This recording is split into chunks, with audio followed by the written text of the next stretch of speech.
Describe a time when you made a mistake. What did you learn from that experience?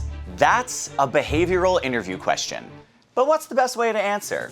Welcome to the interview game by Indeed, where we show you how and how not to answer interview questions. The hiring manager is dialing in. Hi, Bill. I understand you need to hire a new bartender. I sure do. I run a bar downtown, and I need someone who's experienced and a real problem solver. Got it.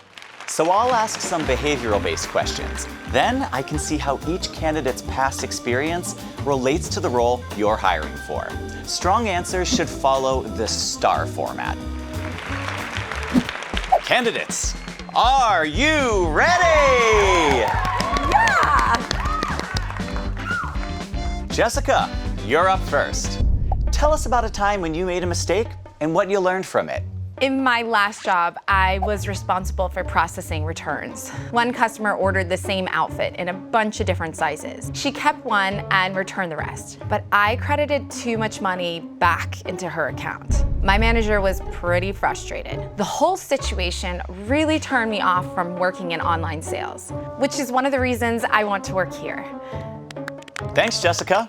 Next, we have Carlos. Look, I bartended 7 years. I really don't make mistakes anymore. I mean, I did way back when I was younger. I foamed up a few kegs. I fell for a couple of counterfeit 20s, but that's ancient history. Look, if I'm your new bartender, you can be confident that you're gonna have a professional back there, someone who's seen it all, who doesn't make mistakes. Thank you, Carlos. Hi, Sandra. You're up. Well, at one of my first catering jobs, I uncorked all the wine before we started serving, but then most people drank beer. It was an expensive mistake. So before the next party, I asked if I could shadow my boss as she set up. And I made a checklist so I would know what tasks to do in the right order. I still use that task list. It probably would apply here. Thank you, Sandra. Jessica shared an honest mistake. But then what?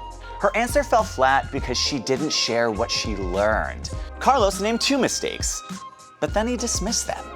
Maybe he could have shared how he mastered correctly tapping a keg or spying a fake 20. That would have been more effective. I thought Sandra's answer was great. She quickly explained the mistake, but spent most of her response talking about the steps she took to overcome it. She even connected what she learned to this new role.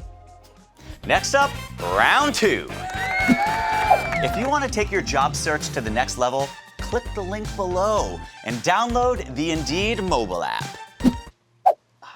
Tell me about a time you dealt with a difficult or tough situation at work. I think the toughest situation is when you don't know how to do something. See, I'm the type of person who likes to be in control. So I want to make sure that I know how to do every single task. When I first started at my sales job, I had to ask a million questions. For some people, that's hard, but not me. I'm not afraid to ask for help. Carlos, you're up.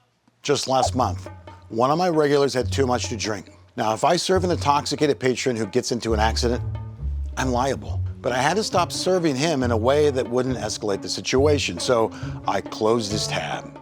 I got him a glass of water, and then I privately told him that he could stick around while he sobered up. Eventually, I called a cab.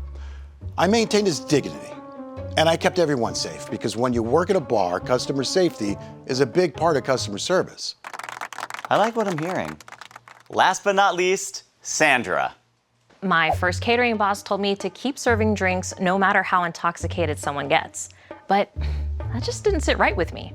I once told this woman that she'd had enough to drink, but she just got her friend to get her a drink instead. So since then, I figure the main goal is to keep the customer happy. I mean, so if someone gets out of hand at your bar, I would ask the bouncer to throw them out, because there's a bouncer, right? Right? That's a problem.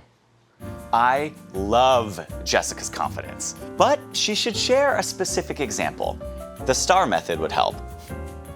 Sandra shared a specific story, but her action didn't improve the situation. It just didn't seem like she was taking ownership. Carlos's answer had all 4 elements of the S.T.A.R method. When he said, "I maintained his dignity and kept everyone safe," I understood exactly how he made a difficult situation better.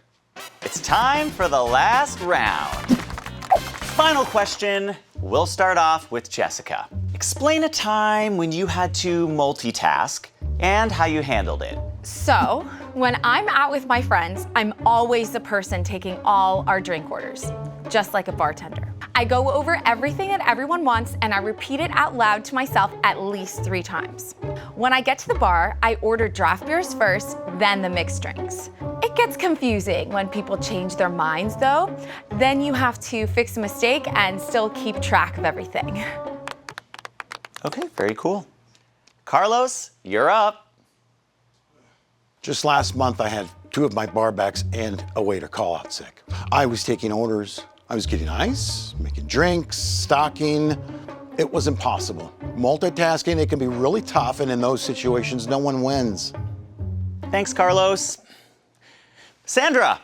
Well, when you bartend at weddings, everyone wants to get a drink at the same time. During my first few gigs, I came up with 3 rules. Number 1, always finish every order before taking the next one. Number 2, to reduce the flow of new orders, I only make eye contact when I'm ready to take new orders. And 3, I trust my system. So I'm polite but firm if I'm getting hounded. And since I started putting them into practice, I'm more calm, I make fewer mistakes, and have more fun catering weddings. Well done. Jessica's answer could have had all the STAR elements, but her action wasn't clear. And since she didn't share a clear action, she couldn't share its results. Carlos was specific, and he did explain how he jumped in to save the day, but did the situation improve? Sandra gave context and clearly explained the challenge. Bill, I think we're ready for your decision. These behavioral questions really helped me get a sense of each candidate's past experiences. One contestant consistently set the scene, told us the challenge, shared what they tried, and explained what happened as a result. Sandra is the strongest candidate. That means Sandra moves forward in the interview process. Remember, if you're asked a behavioral question at your next interview, apply the STAR method. It helps connect your past experience to the role you're applying for. To those of you watching at home, don't forget to like and subscribe for more videos like this on our channel.